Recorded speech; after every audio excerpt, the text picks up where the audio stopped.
Director of Business Development, and I work with all of the employers along with the team that I have, of which some of them you will have already met.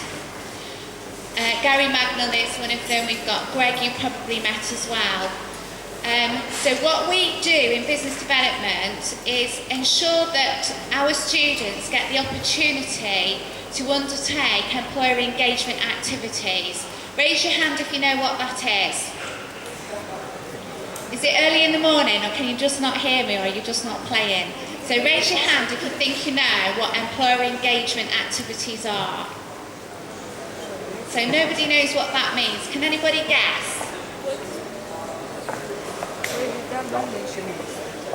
Okay, so employer engagement activities are designed to give you the right skills to get a job, to be competitive. So when all of those people go for an interview, you as the student who's been at Derby College will have a much better opportunity in getting that job because you'll have gained some skills from employer engagement activities.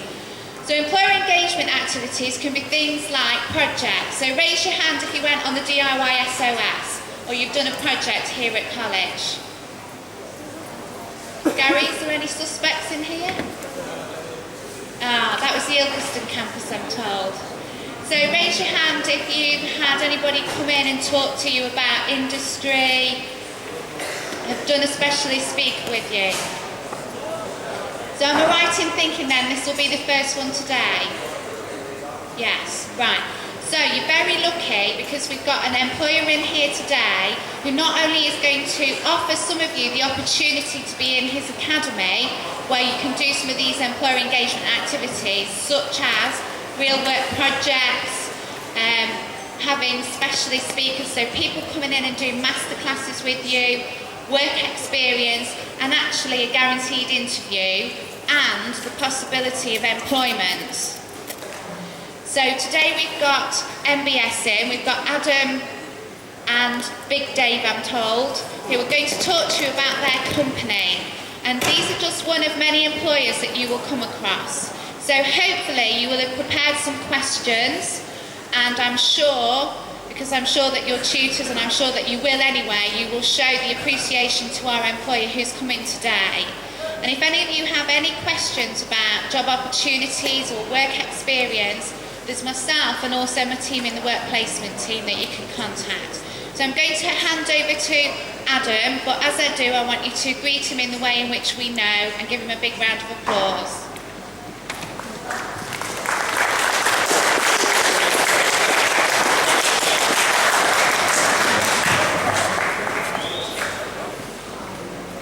Morning, folks. Couple of little introductions first. My name's Adam Stevenson. I am the managing director, the owner, the boss, whatever you want to call me in MBS. This is Dave Harrison. Dave heads up all the commercial work we do throughout the UK. Is that better? Smashing job. I'll start again. My name's Adam Stevenson. As I said, I'm the managing director, the boss, the man in charge, the one who pays the bills, and ultimately the one who would employ you. This is Dave Harrison. He's head of all commercial work that we do throughout the UK, so Dave's equally as important. First thing I want you to do is write down our email addresses. Should you have any queries, any questions, anything you want to ask us that you don't feel you can ask today in front of your peers, you can email us. It doesn't matter what the question is, how silly you think it sounds, just get it over to us and we'll come back to you with as much information as you want. Mine is adam at mbsderby.com. That again is adam at mbsderby.com. And Dave's is exactly the same with Dave at the front, so it's dave at mbsderby.com. What I will do now is just explain what we're going to do today. April's obviously asked us in to talk about real opportunities within the building trade. First question I've probably got for you all is, have any of you heard of MBS, seen our vans driving about the city, seen us building or doing projects within the city? Hands up, quick hands up. There's one or two, that's a good start, Dave. Right, I'll start off by telling you a little bit about the history behind us. We've been established for about 15 years now. Really, this business started out of an unfortunate situation. I broke my leg playing football. It was quite a bad break, and I had to leave my current job at the time, and I was off for about 18 months. As part of my rehabilitation and getting back on my feet, I started doing some odd jobs for friends, relatives, neighbours, that type of thing. That soon escalated, really, and I started to get a little bit busier, which promoted me to really buy a van, get out there, get a few tools, and start doing a few bits. My family's always been involved in construction. My dad did an apprenticeship, just like you are now, but in those days you did a 7-year apprenticeship, not the one you currently do now. So I was very fortunate that I could always call on my dad and the experience he gained in the trade, and that helped me get started, really. As I got busier and busier and busier, I managed to talk my dad into taking early retirement. He was working with one of the national house builders, responsible for new builds, new houses throughout the area, and he came to work with me. And as a result of that, we formed a company called Mickleover Building Services, because we live in Mickleover. So that's a little bit about where it all started. I learnt an awful lot off my dad. As I'd not come from a construction background, I had to learn from him on the job, which is very similar to what you do at college. You're obviously undertaking tasks and being taught things, and I just did my apprenticeship with my dad on the job, so it's slightly different to you. At the time, we grew quite fast. We started to employ staff, we started to do larger jobs, we started to undertake property refurbishments, extensions, that type of thing. And obviously to enable us to do that, we needed different types of skills in different areas. So my dad was a joiner. He taught me joinery, but we couldn't build an extension, so we started to look at bricklayers and roofers and plasterers and all of these types of things. Obviously we got to a point fairly quickly where we needed some commercial premises, so we undertook a small industrial unit up on Alfreton Road on the other side of Derby, and we sort of quite quickly got to the point where we've got about 15 staff. So we were fairly big at this stage, doing a lot of work, and getting a reputation for doing that in Derby, really. What we did slightly different to some companies is we worked very, very hard on changing the perception of the building industry, and that's something important, something you all need to be aware of. The industry as a whole went through a spate of the cowboy builder type thing, and the perception that it was a trade that you needed to be aware of, or wary of, should I say. And we worked really hard to sort of displace those myths, because the trade is very, very good. It would give you a great career, and we worked really hard to think about the professional side of it, the trustworthiness, and all of those things. So that was a big part of what we did in the early days. As part of the expansion, we soon highlighted that we needed to complement our skilled staff with enthusiastic learners, which is where you lot come in. It proved to be a big part of what we did, and that's really where our affiliation with the Derby College started. So we started an apprenticeship programme probably about 13 years ago. And over the years, I would imagine we've taken, employed and seen through the process in excess of probably 20 apprentices. They are, or have been, joiners, builders, plasterers, electricians, plumbers, you name it. They've come through us and gone on to do things. One or two of them have gone on to run their own companies in and around the city, and they are in turn employing their own staff and apprentices now, so it's the process has gone full circle, and that's something we're fairly proud of. On a more personal level, when we talk about apprentices, we've got our own success story in the form of a gentleman called Ian Potter, affectionately known as Pot.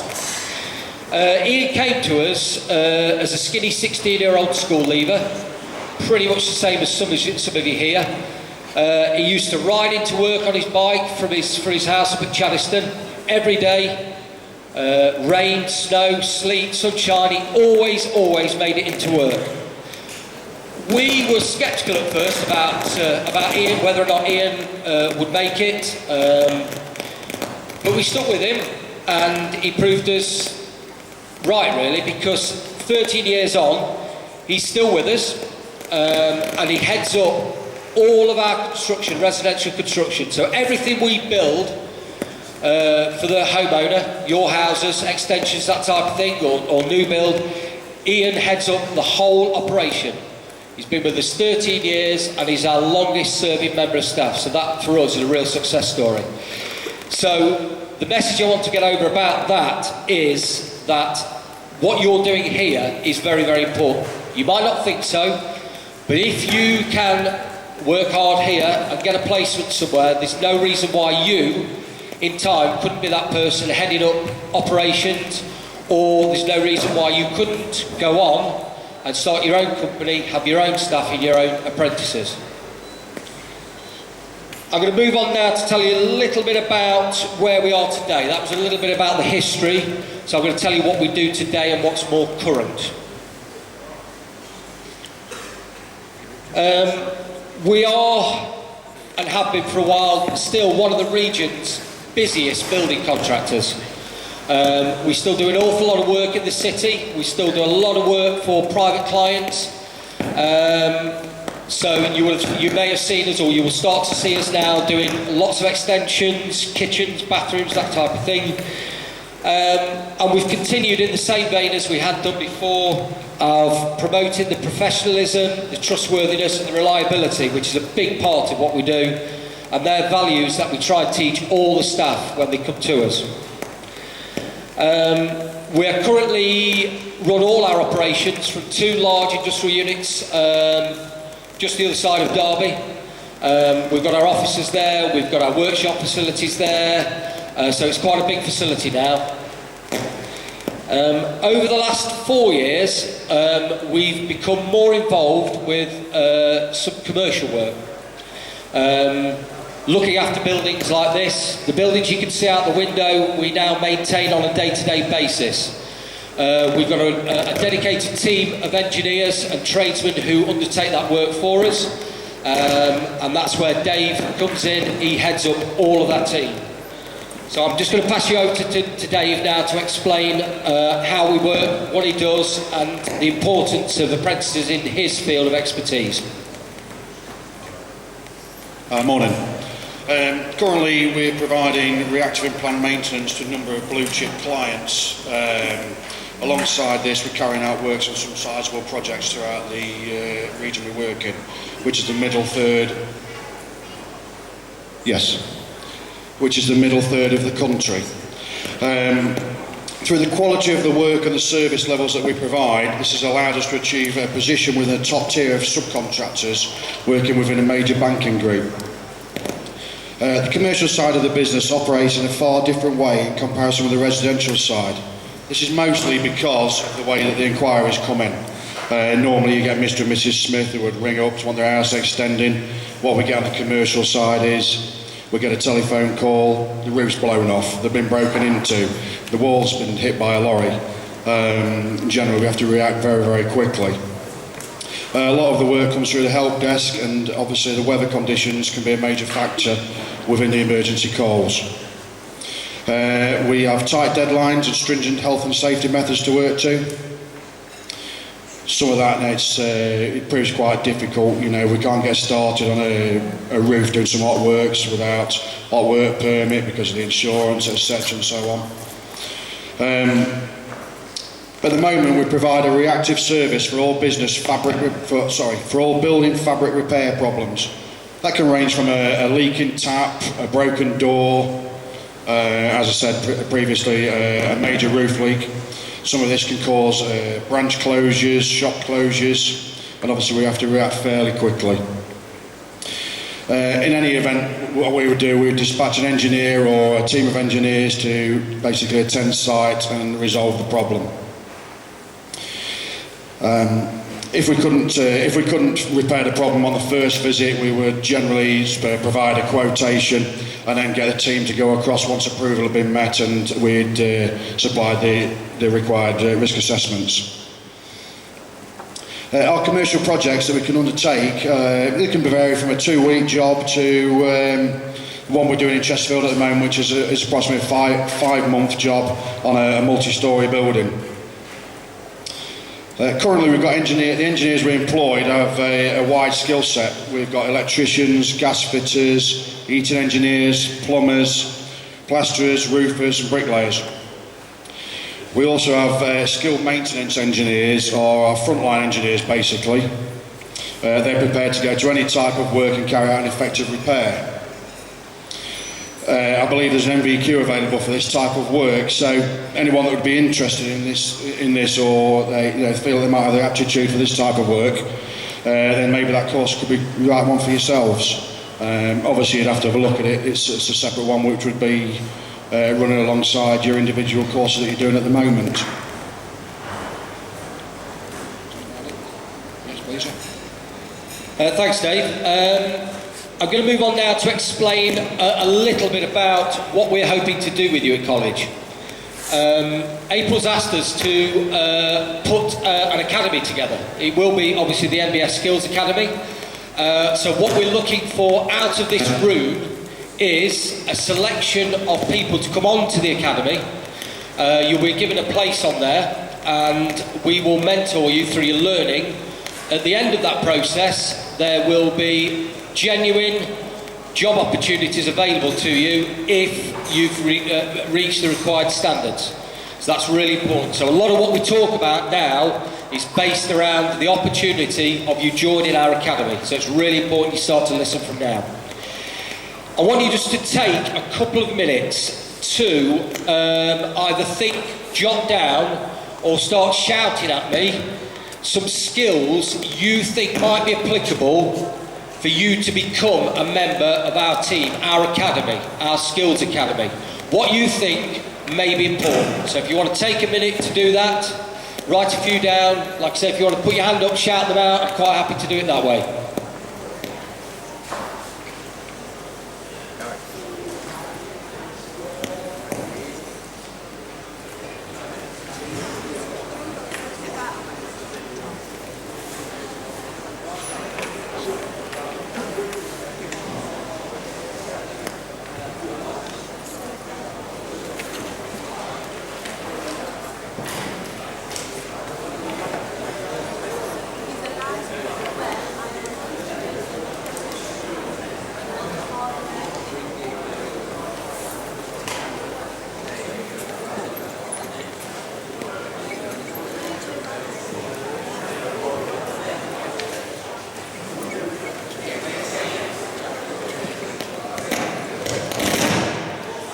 Anybody brave enough to shout one out?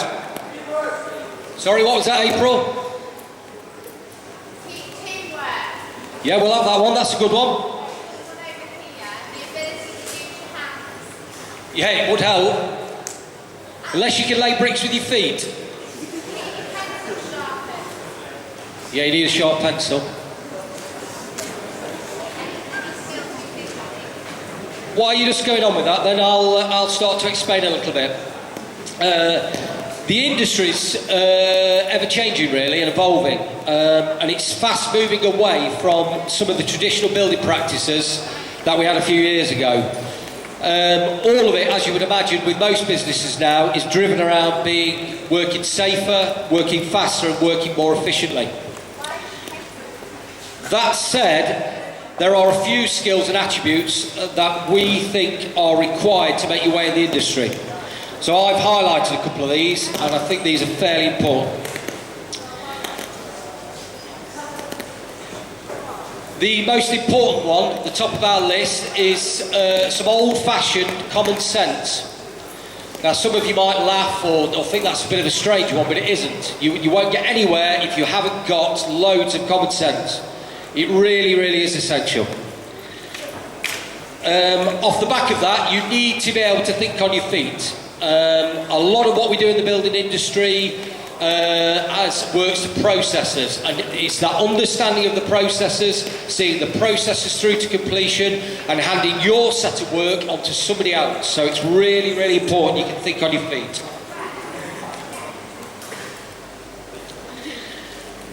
Needless to say, a lot of what we do is very physically demanding, and sometimes we have to work really, really hard.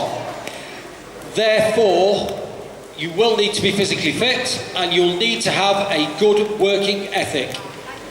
That, twinned with common sense, are the two most important things, and the things we will be looking for. So if you don't feel you've got lots of common sense and a good working ethic, we don't need to speak to you. Another one for you to give some consideration to is, how do you feel you would benefit as a student being a member of our academy? Again, you can shout these out, you can shout them at April or Gary, or you can write them down and we'll have a look at them afterwards. But how do you think you're going to benefit from being one of the very fortunate few?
Again, anybody want to shout any out?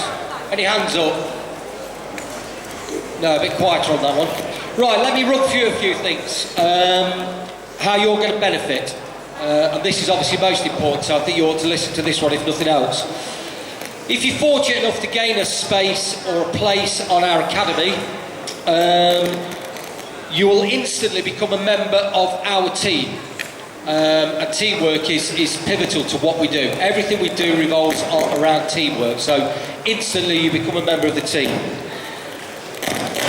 As part of the team, we're going to provide you with lots and lots of great opportunities.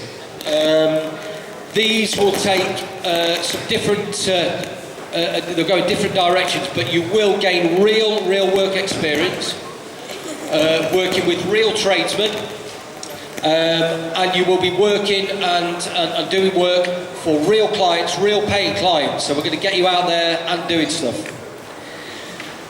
You will also get the opportunity to work on some community projects. That may take a number of forms. It may be something as simple as clearing an elderly relative's garden, or it may include something like refurbishing a community centre. Obviously that will be a fairly high profile job and we'll need a number of you to be involved in that, so that's probably something we're going to look at. We will also spend time with you in college. We'll come into college, we're going to put some master classes together for the various trades. Again, this will be with some of our skilled tradesmen, our qualified tradesmen. We will also be looking to put some projects in place at college for you to be involved with the production of something that we can give back to the community. What this looks like at the moment is open for discussion, so if you've got any ideas, any suggestions, we will be quite welcome to sit down and discuss that with you, but we will be expecting our academy to give something back into the community. We will provide you with a uniform, which you'll be able to wear at college. We want you to be proud of the uniform, we want you to wear it with pride, and that should distinguish you against the other people on the course. As I mentioned earlier, the most important thing to come out of this, and probably the biggest benefit for all of you, is you will be given genuine opportunities to sit down with myself, Dave, and probably other members of staff, have an interview and apply for genuine jobs in the building industry. And I want to make that clear. This isn't just a publicity thing for us, it is something that's about us looking good in the local community. We have got real jobs for real people, and that's really, really important. Probably the last point now we're going to make is what do we expect in return from you? We're going to give you this opportunity, we're going to invest lots of time and money here at the college. What do we want back off you?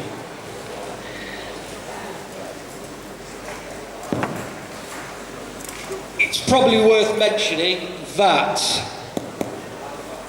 we will expect you to behave at college and conduct yourself the same way as you would if you were at work. So that will mean getting here on time. Your attendance record will need to be good at college. This is something we'll be monitoring. We'll be expecting you to conduct yourself in a professional workmanlike manner, as we would do at work. You will be representing us here at the college, so again, that comes down to your conduct. We'll expect you to work and conduct yourself in an acceptable manner. And you may think these sound a little bit harsh. You may think, well, do I really need to behave? Do I really need to be respectful? Do I need to do any more than I'm currently doing?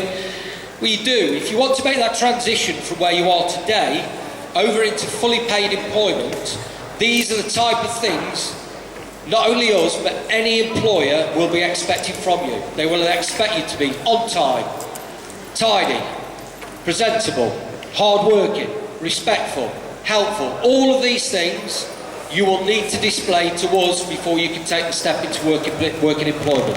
So they are really, really, really important. I touched on a point earlier. We are talking to a number of local charities and organisations about how we can link the activities at the college into work in the field. So we will be pushing for you to get out of the college and, as I say, do real work. And this will be in the community. We're talking to the council about some projects at the moment, so fairly exciting times. Plus you get the opportunity to escape college for a day or two.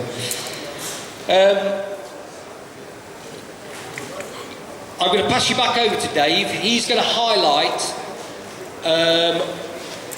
a situation that came to us a couple of weeks ago. April is aware of this, as are the college.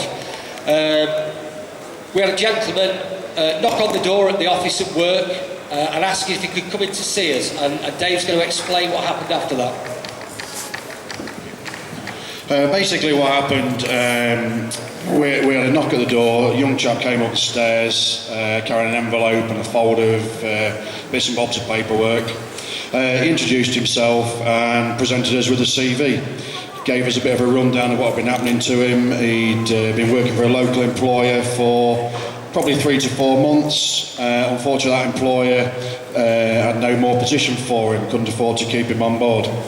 So what this lad had done, he'd gone back home, printed off his CV, his experience, basically a rundown of exactly what had happened to him and the history behind what he wanted to do and where he was looking to go. We took 5 minutes with him, read through it, and off he went on his way, delivering this CV to other neighbouring businesses. Adam and I sat down, we went through it, we contacted the lad involved, we had another chat about it, we told him we'd possibly put him on a short list, which is what we did do. The lad was very persistent. Every other day he called in, just wondering what the position was, if there was the likelihood of an apprenticeship with us. He sent us a couple more referees, some pictures of work he'd done, something from a college he'd been working at. And well, basically, to the end, his endeavours, we had him in for a proper interview. We interviewed him. He'd got the the mindset, the skill set and the thoughts that of where he wanted to be, what he exactly wanted to do. We thought he could fit in with our business and we offered him an apprenticeship. That's happened. He started with us on Monday of this week. He's settled in quite nicely up to now, working with his mentors, and that is what we're looking to do. We're looking to get as many young people in through the doors as we possibly can do, to give them training and get them involved with our team. That's what we're here for. That's just about it from me and Dave. Before we go, has anybody got any questions today? Anything they want to ask us?